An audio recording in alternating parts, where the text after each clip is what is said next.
كان في قرية زمان ساكن فيها راجل عجوز وست عجوزة عندهم بقرة وفرخة. البقرة دي بتجيب شوية لبن والفرخة دي بتجيب شوية بيض، واهل القرية بيقيدوهم بياخدوا اللبن والبيض ويجيبوا لهم اكل، عشان الراجل والست دول كانوا عواجيز وما بيقدروش يتحركوا كتير، يعني ما بيقدروش يشتغلوا. في يوم من الايام البقرة والفرخة دول ماتت. الراجل والست دول قعدوا يتذمروا كتير قوي ويقولوا ليه كده يا رب، وبتعمل فينا كده ليه يا رب؟ دي الحاجة الوحيدة اللي بتجيب لنا القوت بتاعنا. طبعا الناس اللي بتقيدهم دي كان مرة يجي لهم حد يديهم حاجة، ومرة ما يجي لهمش حد ما يديهمش حاجة، ومرة ياخد منهم حاجة، لحد ما في يوم هجم التتار على القرية دي. التتار لما هجم على القرية دي كان في من صفات التتار ان هو بيبيد كل كائن حي في القرى اللي بيخشها او المدن اللي بيخشها. وكان التتار كمان ما بيستوطنش البلاد، كان يهجم على البلد دي ياخد منها الحاجة اللي هو عايزها وبعدين يسيبها يروح على البلد اللي بعدها، وبعدين يسيبها يروح على البلد اللي بعدها. فكان الناس اللي بيهجم عليها التتار تهجر البلاد بيرجعوا يسكنوا البلاد دي بعد ما التتار يمشي منها. فلما التتار هجم على البلد دي موت كل الناس طبعا اللي قابلهم او الحيوانات او اللي هرب ما عدا الراجل والست دول. ليه؟ لان هم ما شافوهمش. ليه؟ لان ما كانش في اي دابه زي ما كان مكتوب بتثبت للتتار ان في حد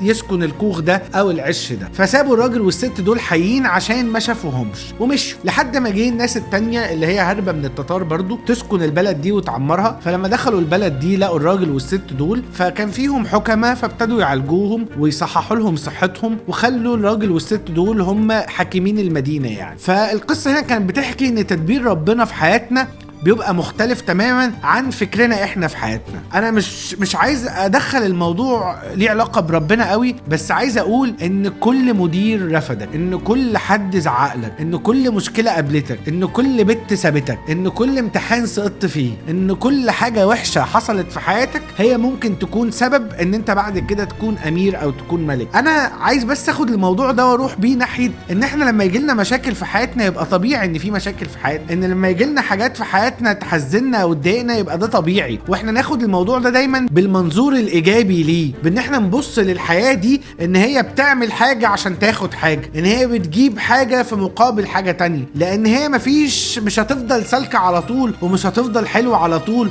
ومش هتفضل منورة على طول. صباح الفل. انا عايزك انت بس تعمل لي كومنتس هنا على طول عشان اطلع لك انا تاني كل يوم.